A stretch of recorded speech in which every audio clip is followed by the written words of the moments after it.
I am Alice of KHR Arts and Cloud Orchid Publishing, and today we are going to talk about The Virgin Blue by Tracy Chevalier. So this particular book is a historical fiction set in France. Y'all know that I love me a book about France, and what I really love about this particular book is it is a split perspective book. So basically, this is split with two women who live 200 years apart. And just off the bat, this is not some sort of like time traveling story where they like talk to each other or anything like that. There's no like supernatural or magic going on. It simply switches between these two women who live 200 years apart.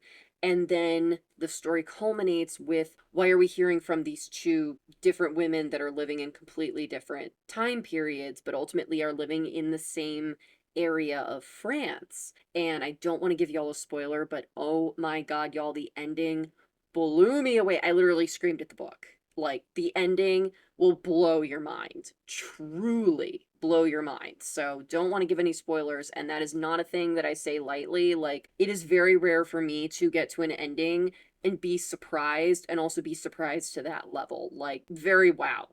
Very much enjoyed. Very much recommend, because wow. So we have Ella and we have Isabelle. And Ella is our modern day lady.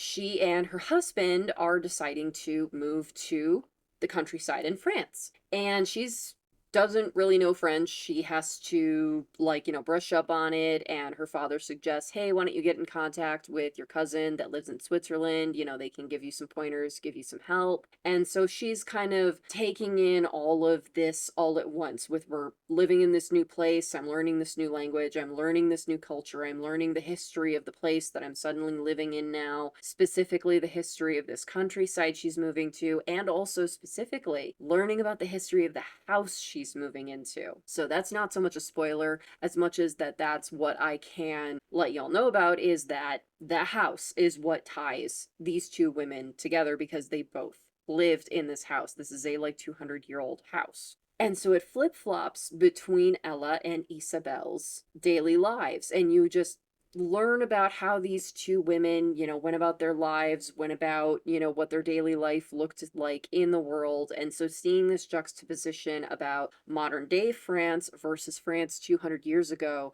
is incredibly fascinating, especially from a countryside perspective, because the majority of stories that we are presented in most historical fiction and historical textbooks and things we learn in school is the urban living in Paris, as well as the royalty. People like Marie Antoinette. We learn a lot about Versailles and, all the kings and queens and urban living in Paris.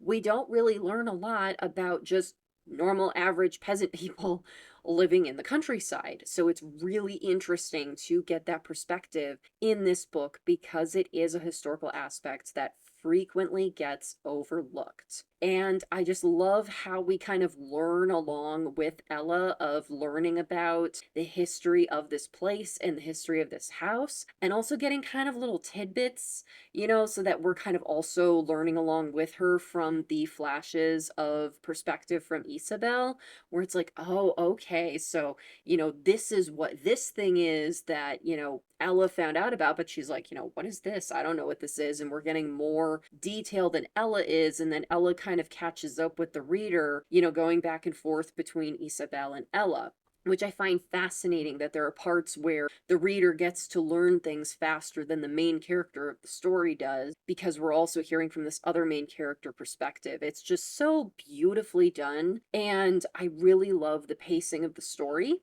It definitely was a page turner, but it didn't feel like I was gobbling up the story so much as I was just like, I can't get enough. I want to keep reading this story. I don't want it to end. But at the same time, I didn't want to rush through it either. Like, it just felt so satisfying, and just, it almost made you want to slow down with your reading so that you could enjoy it and really savor the story.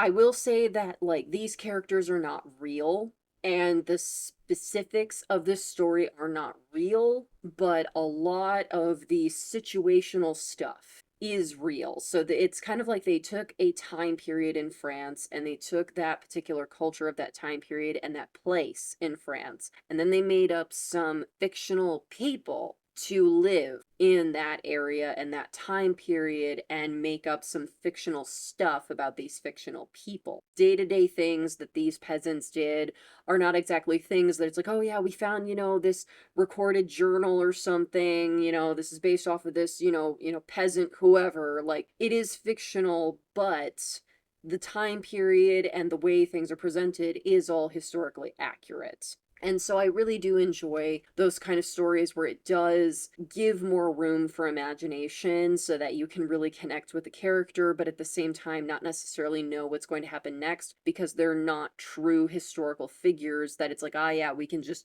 go Google on Wikipedia, what happened to so and so, and, spoil the story for ourselves because these are not real people. So we can't do that. We don't know what's necessarily going to happen to them. And so that added to the fun a little bit because, especially with a lot of European historical fictions, a lot of times I already know what's going to happen. It's more so I'm along for the journey. So being able to be surprised and not know what's going to happen was really exciting for me. So if you're a big fan of European historical fiction and it's been a long time since you've been surprised by a story, this is definitely the book for you. I would highly recommend it, y'all. So I hope y'all enjoyed this video. If you did, please be sure to give it a like. And if you're new, subscribe. All right, y'all. Thank you so much for watching. Take care. Bye-bye.